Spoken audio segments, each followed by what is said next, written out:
Sí, bueno, pero tenemos es espacio nuevo, pero igual lo puedo explicar con esto. No es necesario tenerlo nuevo. Bueno, en primer lugar, el araneísmo, como ustedes pueden ver, tiene millones de años, tanto a nivel de captura de insectos, pero después aparece ya la enfermedad en el hombre. Entonces aquí tenemos un fósil en Birmania que demuestra la antigüedad que pueden tener estos arácnidos o araneídos, ¿no? 97 a 100 millones de antigüedad. Y entonces lo que vamos a estudiar es la importancia que tienen estas arañas en medicina, fundamentalmente. Acá también para que vean un fósil de araña de 110 millones de años. Bien. ¿Qué géneros son importantes en salud? En primer lugar, los oceles, que es la araña de casa, todos lo conocen. La Apodectus, que ahí tenemos un representante, una especie que es la viuda negra. La Apodectus marcans, que es la que también tenemos cerca de la vivienda en el campo. Fornetria, que es menos frecuente, se encuentra en algunos valles. A nivel de Latinoamérica, le llaman también araña gato, araña de la banana, araña podadora, etc., ¿no? Que están en los árboles, y ahí es donde causa daño a la gente que trabaja en el campo. Y después hay la icosa, muy parecida a los oceles, y mastófora, pero las tres primeras, diría, son las que tienen más importancia en nuestro medio. ¿Cómo es el veneno?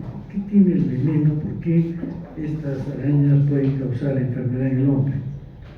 Pueden tener aminoácidos libres, neurotoxinas, proteínas, también pueden tener ácidos nucleicos, poliaminas, polipéptidos y enzimas, y otros más. Estoy dejando uno en blanco porque se agregan otras sustancias más que pueden causar daño en el hombre. Entonces, no solo es un veneno, sino muchísimos que pueden afectar a otros. Vamos a ver, dentro de las neurotoxinas, tenemos al ácido glutámico, a los que afectan los conductos iónicos de sodio y calcio, cloro, potasio, etc. Transmisores presinápticos, como vamos a ver después, receptores colinérgicos, postsinápticos. Estos son neurotoxinas, pero también hay enzimas, como por ejemplo hialuronidasa, fosfatasa alcalina, esfingamielasa D, fosfodiesterasa, quininasas, colagenasas. Entonces aquí tenemos una serie de enzimas que son pues las que van a destruir los tejidos. Vamos a empezar con la araña de casa, los oceles leta. Y ustedes ven claramente que también se le llama araña violín. ¿Por qué se le llamará araña violín? Por esta figura que tiene acá, ¿no? Que parece, más diría un contrabajo que un violín, pero le llaman araña violín. Es de color marrón, está en la casa, todos conocen esta araña, está siempre presente en nuestra vivienda, en lugares oscuros, a veces cuando se acumula cajas, etc.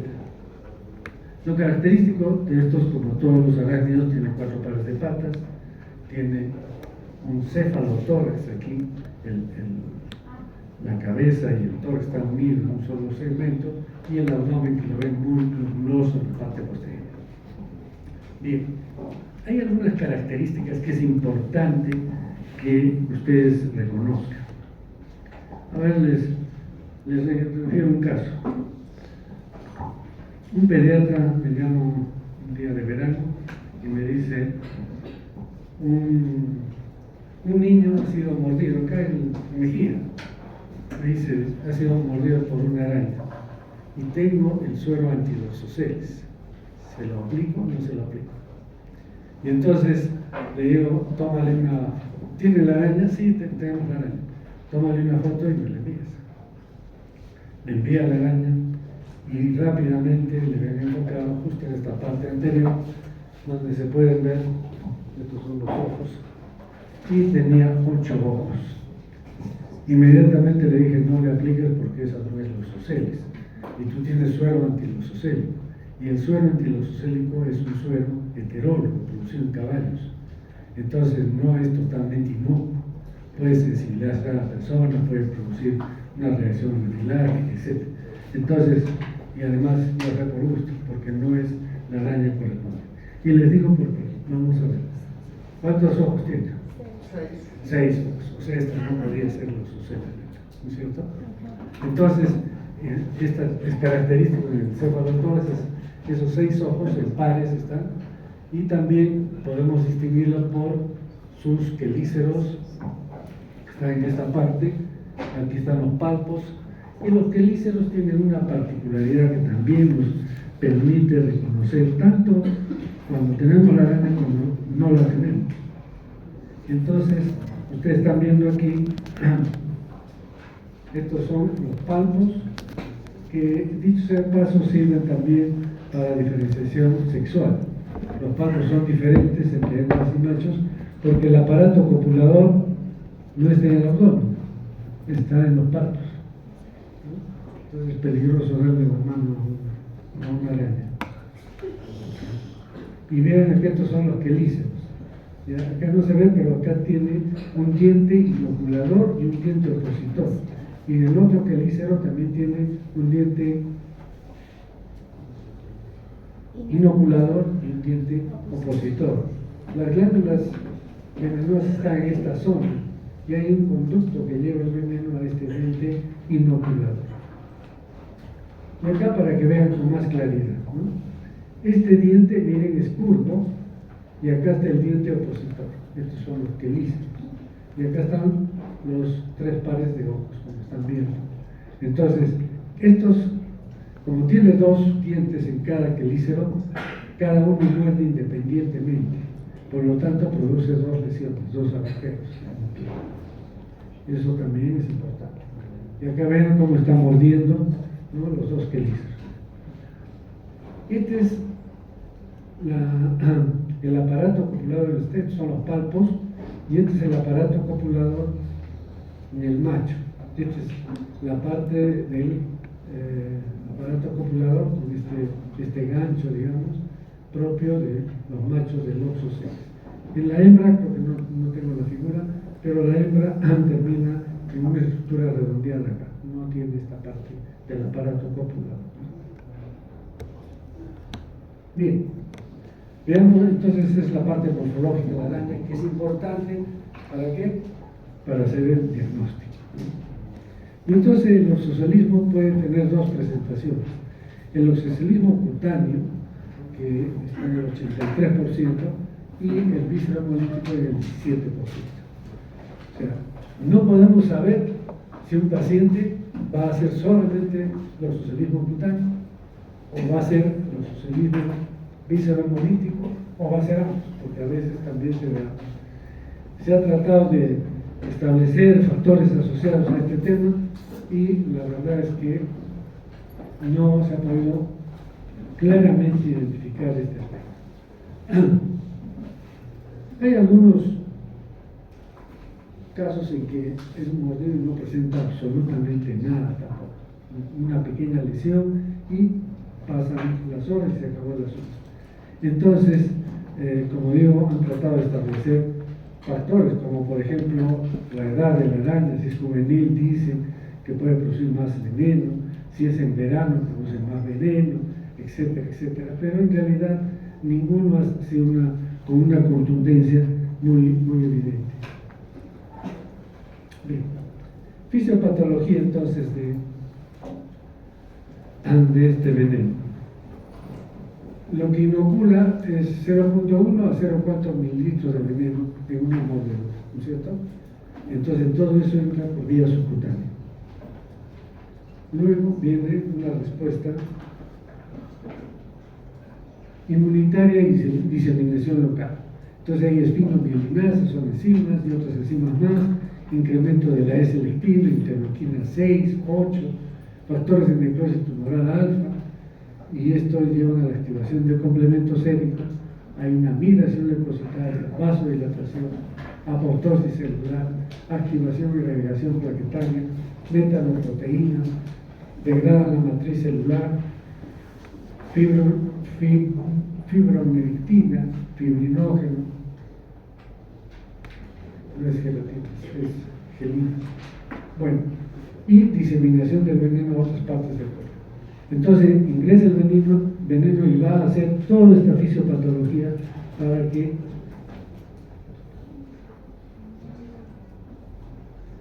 se produzca finalmente hemólisis o afecciones de la piel directamente. Y cuando hay hemólisis se va a producir hemoglobinuria, va a haber hemoglobina en sangre, porque este es un veneno que fundamentalmente produce hemólisis intravascular. Y entonces, al haber hemoglobinuria, la cantidad de hemoglobinuria que pasa por los glomérulos va a dañar ese glomérulo y el paciente entra en insuficiencia renal. A nivel de hígado también hay algunas alteraciones, sobre todo a nivel de los factores de la coagulación que pueden inducir a mayor sangrado. A nivel de corazón también hay daño, porque estas toxinas afectan fundamentalmente el endotelio, el corazón, el sistema nervioso. Entonces, va a haber una serie de alteraciones que vamos a ver posteriormente. Pero lo más importante en estos pacientes es el daño renal. Quizás es el más frecuente y el más importante.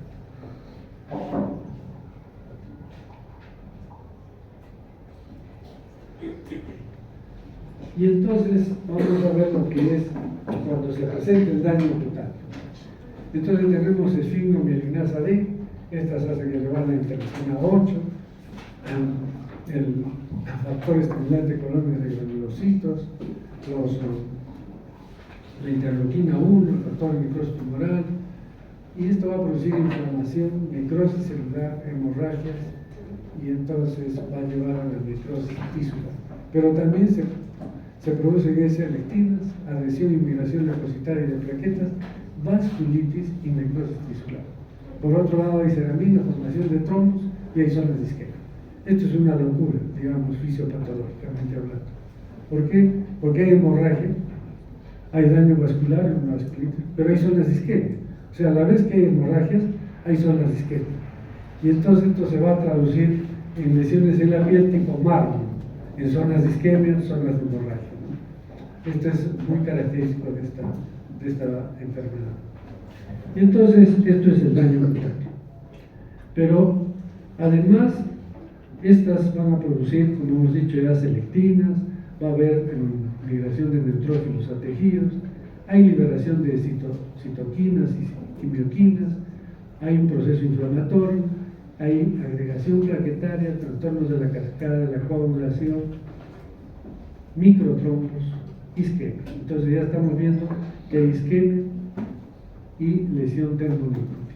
Pero por otro lado, hay una coagulación intravascular diseminada por esta agregación plaquetaria, trastornos de la cascada de la coagulación, además hay activación del complemento y hemólisis. Y entonces hay nefrotoxicidad, rabdomiolisis y finalmente insuficiencia renal. Entonces, como ven, hay una lesión termonecrótica y hay insuficiencia renal. A veces se da este lado de la cascada, otras veces se da el otro lado, a veces ambas. Entonces, este es un veneno pues, que puede causar la muerte de la persona. Vean las lesiones, generalmente son en miembros superiores o en cara. ¿Por qué? Porque la araña en realidad no tiene que atacar a la persona, no ataca a la persona, solo se defiende. Y entonces, ¿cuándo se defiende? Cuando uno la toca, ¿no? Entonces, agarra una caja con una araña que está en la parte posterior y la araña se defiende. O en la noche está caminando por nuestra cara y hacemos una reacción de reflejo y la araña se defiende. Entonces, por eso las lesiones son en cara y en miembros superiores principalmente, ¿no? Pero Hay otras que también pueden suceder en miembros inferiores, como la ropa. Es común en algunos lugares dejar la ropa colgada en clavos, qué sé yo, y entonces en la noche se acercan las arañas y al momento de ponerse un saco, una camisa, entre el brazo o un pantalón o a veces el zapato. Dentro del zapato está la araña y produce lesiones en estas extremidades. Acá también otra lesión equimótica. Y esta es una lesión típica. Miren, unas zonas de la lesión propiamente, algo de necrosis aquí, después hay una zona de isquemia y después hay una zona de enrojecida, violácea, que es producto de la vasculitis y de la hemorragia. Acá para que vean, a esto también se le conoce la placa libedoide. Vean, en otros casos se produce más bien una flistema. O sea, que es una flistema, una ampolla, ¿no? Cuando uno se quema con agua caliente, le produce esto. Pero en este caso tiene un contenido cero hemático, ¿no? Esto es importantísimo porque hay que cuidar esta zona, ya que cualquier infección de esta zona va a producir una lesión mucho más grande. Hay que proteger, hay que limpiar esta zona. Miren, luego se produce una úlcera necrótica. Esto también es la placa marmórea que les estoy diciendo, con manchas equimóticas, manchas de isquemia. Y después es lo mismo, pero se ha traducido unas semanas después, 8 días de evolución. Miren cómo se produce una esclera. Entonces, a ver, ¿cómo empieza esto? Primero, una lesión pequeña que a veces no le damos importancia. En segundo lugar, aparece una mancha, placa libedoide, que se llama manchas violáceas, isquémicas, o también le llaman la placa marmórea, para luego producirse incluso la flistema. Una vez que se ha producido esto, más o menos a los 15 días empieza a formarse una costra, que se hace una costra dura, acartonada en la lesión, que muchas veces puede comprometer 5, 10, 15 centímetros. Y entonces esa costra acartonada con el tiempo se desprende y dejando una úlcera que compromete la dermis. Al comprometer la dermis, ¿qué va a suceder? Que cuando regenere se va a formar una cicatriz que a veces es deformada, ¿no? Un queloide que hace que se deforme la zona donde se ha producido esta lesión. Entonces, esta es la zona o la lesión cutánea, ¿no? Esto es para que vean qué distribuciones tiene, fundamentalmente extremidades inferiores, superiores, tronco, pelvis, cara, y ya los demás son otros lugares. Esta es la placa libedoide, aquí hay otra placa libedoide más clara. Esta es la úlcera necrótica, ¿no? Bien. Entonces, ¿qué hacemos con un paciente con loxoscelia? En primer lugar, el paciente llega tranquilo, trae la araña en una cajita y dice: me ha mordido esta araña, ¿qué puedo hacer? ¿Qué me puede suceder? ¿Qué es lo que tienes? Simplemente, que se llama un ratito, a ver si me puedo.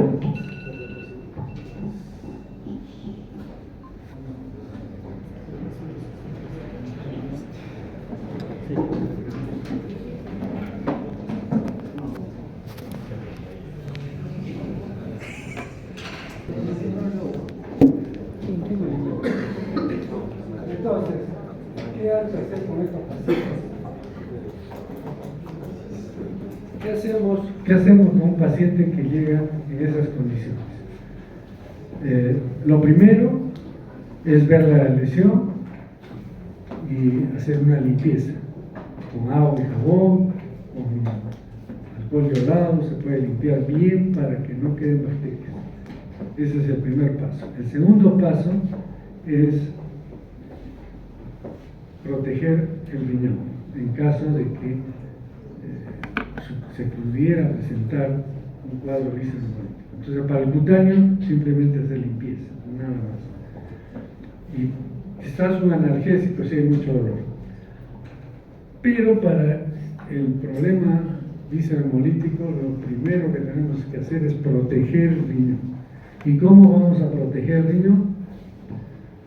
Aumentando la diuresis. ¿Y cómo hacemos para aumentar la diuresis? Que tome agua, bastante agua, 2-3 litros. Y entonces, como el paciente puede quedarse en observación, vamos a ver la orina. O si el paciente se va a su casa, porque a veces se va a su casa, una persona que entiende las cosas, puede reaccionar fácilmente, se le pregunta si puede recurrir nuevamente al hospital o al centro de salud apenas haya problemas. Entonces, si vemos que hay esa posibilidad, le podemos decir que se va a su casa, si no, que se quede en observación. Y entonces, ¿qué va a suceder? Que como toma bastante líquido, va a miccionar, pero cada micción, cada orina tiene que estar separada en un recipiente. Pueden ser estas botellas de agua que son transparentes y los va colectando en un lugar adecuado, fresco, una tras otra. La orina, como saben, es color ámbar, no hay problema, pero apenas cambie de color, se convierta de color rosado, ese paciente está empezando a tener hemólisis. Y entonces inmediatamente tiene que regresar al centro de salud y de esa manera que se llama ser atendido. Probablemente se llegue incluso a una diálisis peritoneal para salvar al paciente. De lo contrario, el paciente se muere. Por eso es tan importante esta enfermedad. Entonces, lo observamos. Si no pasa nada, 24 horas, hasta las 48 horas ya no va a pasar nada. Pero ese es un periodo crítico que hay que observar al paciente. Y hay que indicarle que apenas cambie el color de la orina, tiene que venir al centro de salud y nosotros derivarlo a un centro hospitalario. También se puede aplicar el suero antiloxoceles. Y entonces este antisuero antiloxoceles es muy difícil de encontrar. Si ustedes van a una farmacia, no hay. Aquí quizás pueda haber en el honor de Edgar, a nivel nacional es en el Instituto Nacional de Salud. O sea, es bien difícil encontrar el suero antiloxoceles. Pero si lo tienen, se puede aplicar. Y saben, si están seguros de que es telaraña, entonces sí se puede aplicar. Entonces, miren, este es el manejo de estos pacientes. Si al paciente, vamos a ver si lo que he dicho está corroborándose. Entonces, lo primero, el antiveneno. Si ha pasado más de 12 horas, algunos dicen 24, pero generalmente es aceptado que es a las 12 horas. Si a las 12 horas no se le ha aplicado el veneno, ya no tiene sentido aplicarlo. ¿Por qué? Porque ya empezó toda la cascada. Entonces ya no tiene sentido, más lo ponemos, digamos, propicio para los efectos indeseables del antiveneno. Entonces, el veneno, el antiveneno. Pero si ya pasó tiempo, ya no vamos a usar, o de repente no tenemos el antiveneno, entonces ¿qué vamos a hacer? Usar corticoides. ¿Para qué los corticoides? Para disminuir fundamentalmente la inflamación, ¿no? Entonces se puede hidrocortisona, puede ser, de efecto rápido, ¿no? Y para evitar la migración de neutrófilos se puede usar esta droga, Dapsona. La Dapsona es una droga que está auspiciada por algunos investigadores. El doctor Ciro Mayenne Cayetano utilizó la Dapsona para el síndrome cutáneo. No sirve para el síndrome visceromolítico, quede claro, solamente para el síndrome cutáneo. Y entonces él aplicó a muchos pacientes la Dapsona.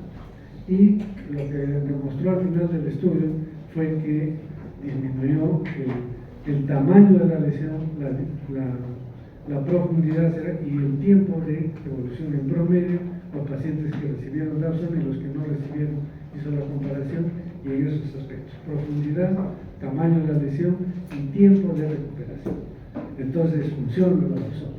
Pero la Dapsona es una sulfona que se utiliza para el tratamiento de la lepra, esta Dapsona. Pero tiene sus efectos también. Puede producir metahemoglobinemia. Y entonces al producir metahemoglobinemia, de repente nosotros no sabemos si es el síndrome visceromolítico es un efecto indeseable de la dapsona. Entonces, apenas empieza a verse que hay cambios de la orina, empieza a haber un síndrome visceromolítico, hay que suspender la dapsona. A veces solo la dapsona, felices, pero otras veces no, ya empezó el síndrome visceromolítico. Entonces está contraindicada cuando hay síndrome visceromolítico. Eso es importante que sepa.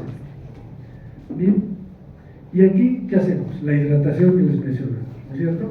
La insuficiencia renal se controla con hidratación. Agua, darle mucho líquido al paciente y de esa manera vamos a evitar el daño renal y además vamos a tener la posibilidad de hacer un diagnóstico que se llama oportuno, rápido, ¿no? Entonces eso nos permite.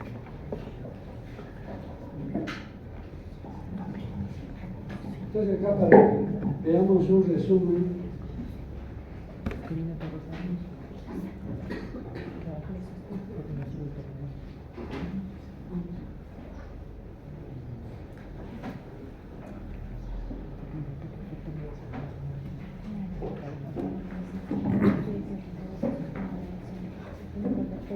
Bien, entonces acá tenemos esto. El síndrome cutáneo puede ser no complicado y complicado. Si es no complicado, va a haber dolor de lente, lancinante, edema, eritema, mácula equimólica, violácea, menos frecuente, ampollas serohemáticas, seromidientes y prurito generalizado. Esto es lo que vemos cuando no está complicado. Pero si ya se complica, entonces hay necrosis con posterior escara, posible ulceración y puede haber infección secundaria. Por eso la importancia de hacer una limpieza previa apenas se produce la mordedura. ¿Y qué hacemos? Entonces, bueno, y si es visceromolítica, ¿qué es lo que va a haber? Lesión cutánea acompañada de fiebre, náuseas y vómitos, mialgias y artralgias, hemólisis intravascular severa con anemia, ictericia y hemoglobina. Entonces, esos tres síntomas son importantes: anemia, ictericia y hemoglobina. Coagulación intravascular diseminada, y esto ya es el inicio de complicaciones muy serias. Coagulación intravascular diseminada, insuficiencia renal aguda, falla multiorgánica, hipotensión, convulsiones. ¿Qué hacemos? A partir del tercer día se puede usar la dapsona, 100 miligramos vía oral, y la hidratación, como hemos dicho, de inicio. A partir del tercer día, también hemos dicho, si es que ya es complicado, la dapsona, la hidratación, pero ante infección secundaria, cefalosporinas de primera generación o clindamicina. Y si hay escaras, hay que hacer escarectomía o azúcar granulada. La azúcar granulada es para producir aumento de la presión osmótica y que no entre bacterias, nada más, es para eliminar las bacterias, ¿no? Algunos la han utilizado, pero la limpieza quirúrgica es importante. Y si es un síndrome visceromolítico, hospitalización inmediata, suero antilosocélicos antes de las 12 horas, devolución 5 mililitros en 100, esto se tiene que poner en suero diluido, hidratación enérgica, solicitar hemograma completo, urea, creatinina, transaminasa para ver el daño renal, hepático, etc. Examen de orina completa y electrolitos. Ante falla renal, hemólisis precoz. Entonces ya saben el médico, ¿no es cierto? Entonces este manejo es sumamente importante, tienen que aprenderlo, claro, porque ustedes van a ir a atención primaria de salud. Estos pacientes muchas veces no llegan al hospital, tienen que ser manejados en el primer nivel de atención, en un centro de salud o un hospital pequeño, ¿no? Bien, eso es lo oxocelino. Veamos el latrodectismo. En el latrodectismo vemos, esta es la viuda negra, esta es la hembra.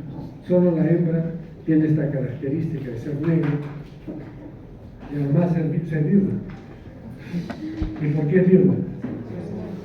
Porque mata al macho después de la copla. Entonces es muy característico, tiene un color negro aterciopelado, muy bonito el color que tiene, y además tiene un reloj de arena en el abdomen, que es de color rojo. Entonces, esta es la araña.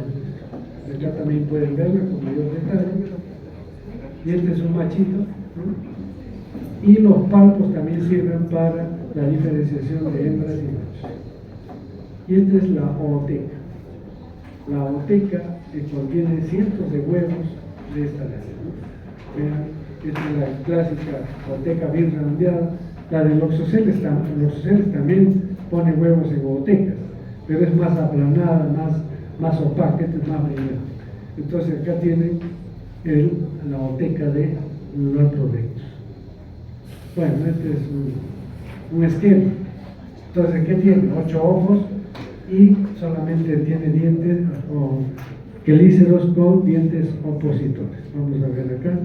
Y entonces esta es la característica de los quelíceros. ¿Qué dijimos en los quelíceros de los oceles? Eran bien curvos, estos son casi rectos, ¿no es cierto? Y eran dos, tenía diente inoculador y diente opositor. Este solo tiene dientes inoculadores. Por lo tanto, cuando muerde, ¿cómo hace? Una sola lesión, porque muerde entre los dos dientes inoculadores. Y en la parte de la base está la glándula venenosa. Vean acá, esta es una hembra. La hembra tiene, como ven, los quelíceros con sus dos dientes inoculadores y los palpos que terminan en una especie de tenaza o con dientes, y con eso justamente atrapa al macho y lo elimina, ¿no?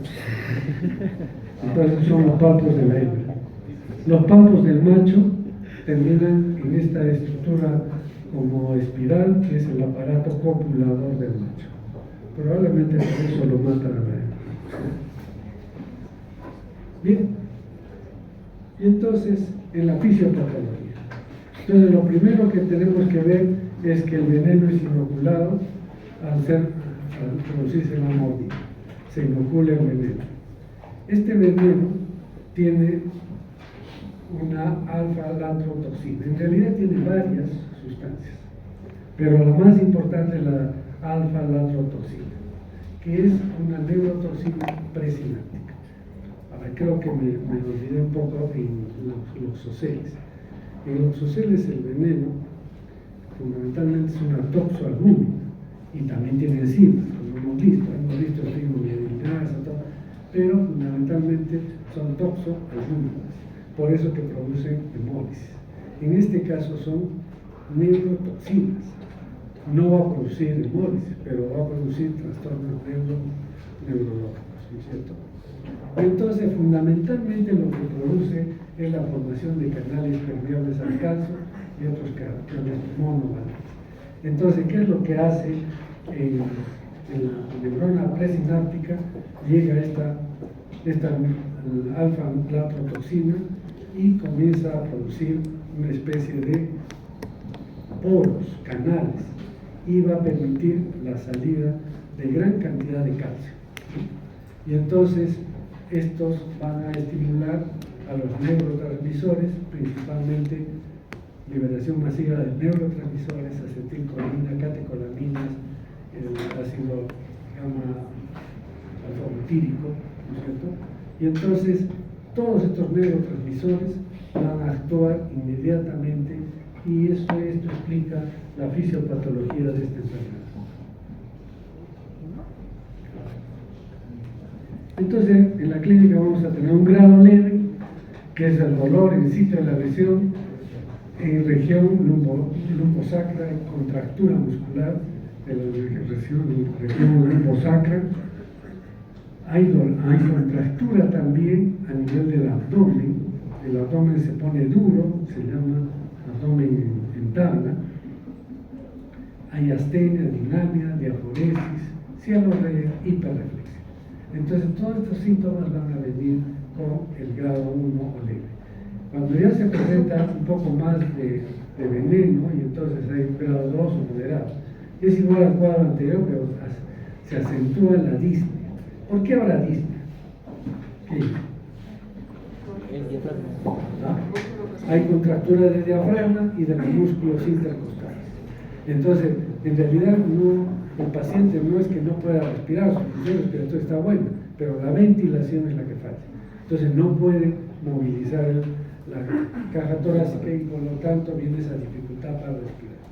Además hay epífora. ¿Qué es epífora?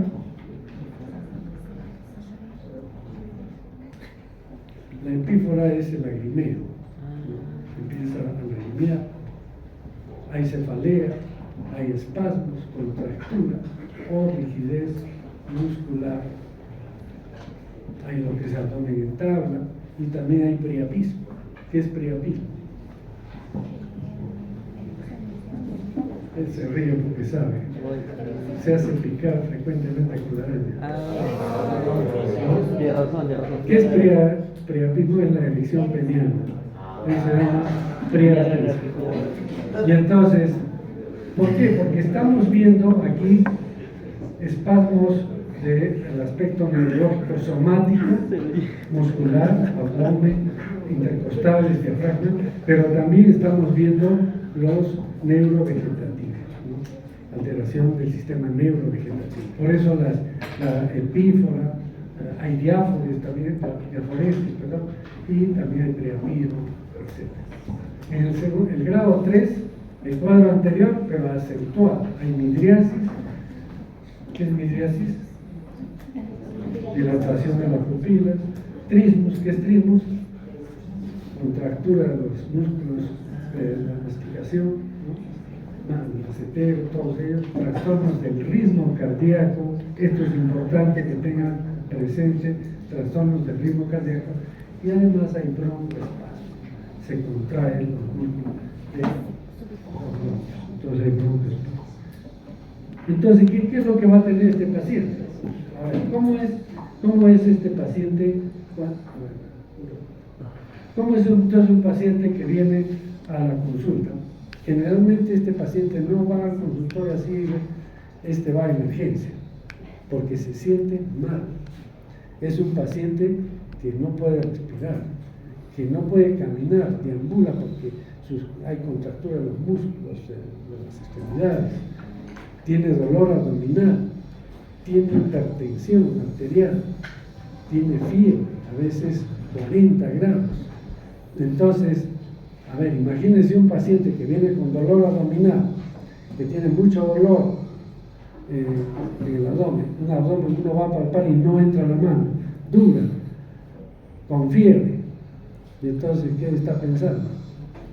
Tiene fiebre, dolor abdominal, intenso, abdomen en tabla,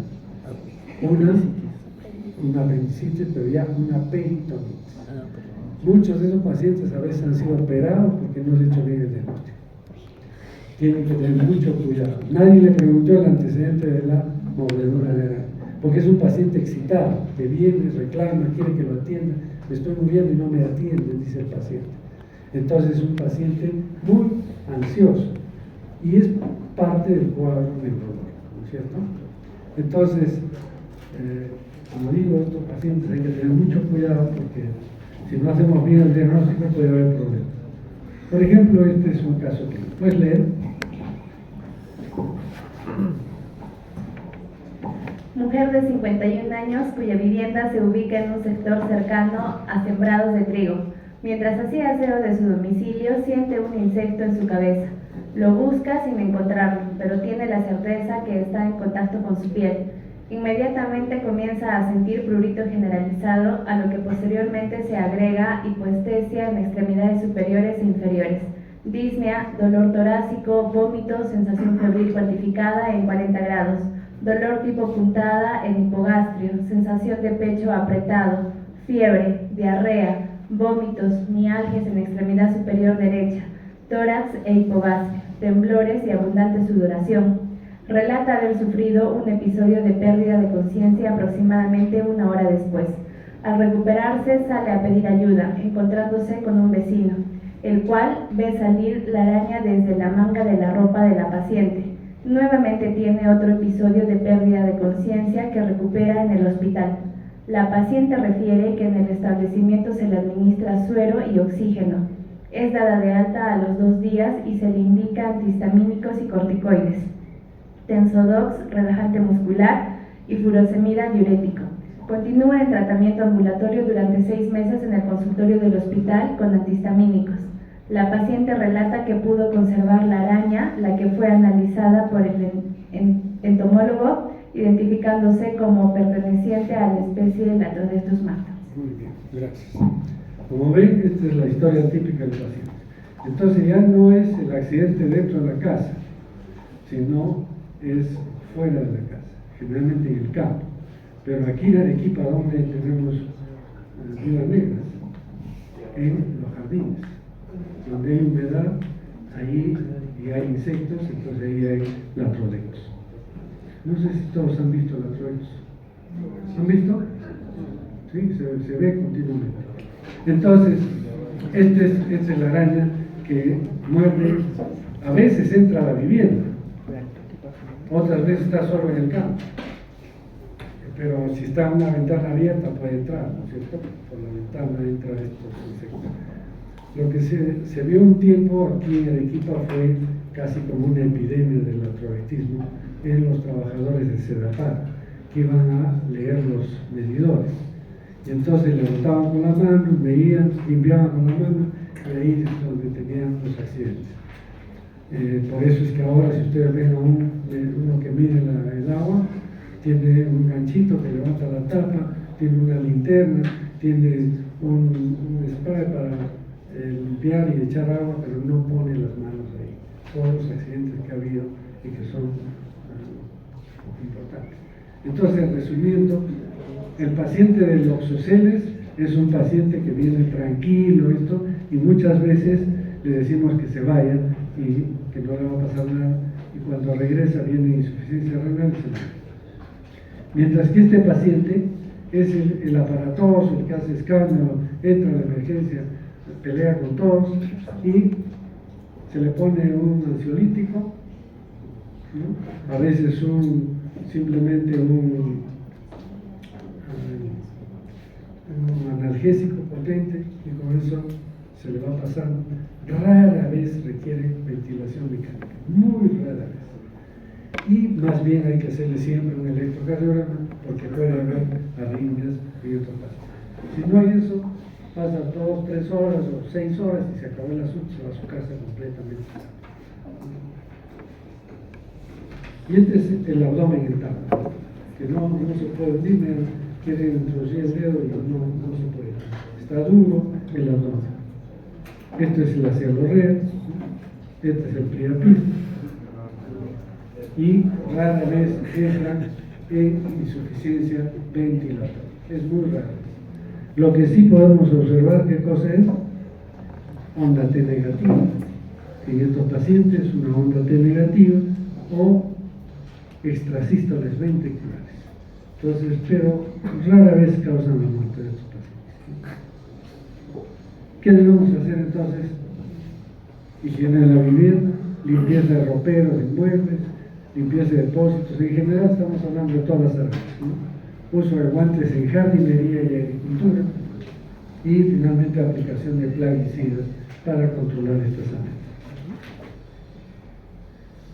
amenazas. Algún tiempo se ha usado neostigmina, pero esto queda totalmente entre interrogantes. ¿Por qué? Porque la neostigmina es una droga que actúa a nivel de la acetilcolinesterasa, la inhibe. Y hemos visto que en realidad lo que causa todas las molestias fundamentalmente es el aumento de la acetilcolina.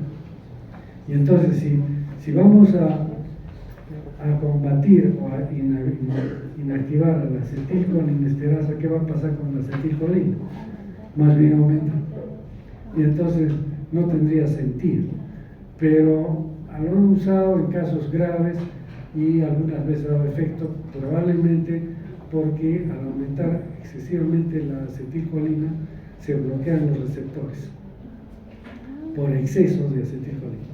Eso podría ser una explicación, pero en realidad no se utiliza, ¿no? Es lo mismo que pasa también con el uso de gluconato de calcio. Un tiempo se usaba el gluconato de calcio.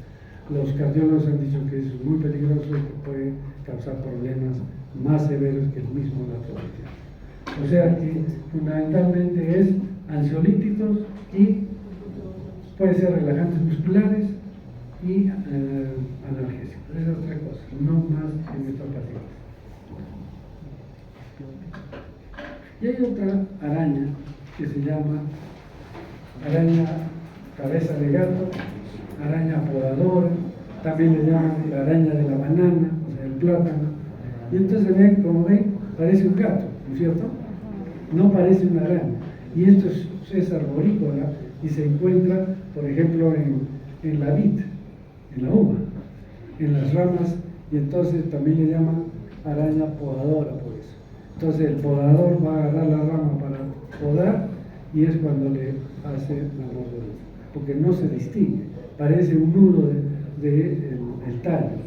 Entonces, esta pertenece al género Fonetria y puede causar también problemas neurológicos, ¿no? También su acción es a nivel del sistema neurológico. Bien, creo que con eso terminamos.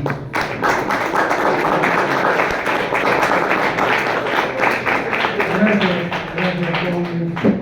Yo más bien debo agradecerles a ustedes. Probablemente no lo saben, pero quizás ustedes verán más de lo que yo sé. Así que por eso yo les agradezco. Con esta clase terminamos el curso de la parte teórica. Nos está faltando algunos aspectos. Por ejemplo, hoy día tenían que dar quiz hacia el día. Pero usted tendrá una policía seria, un poco volado.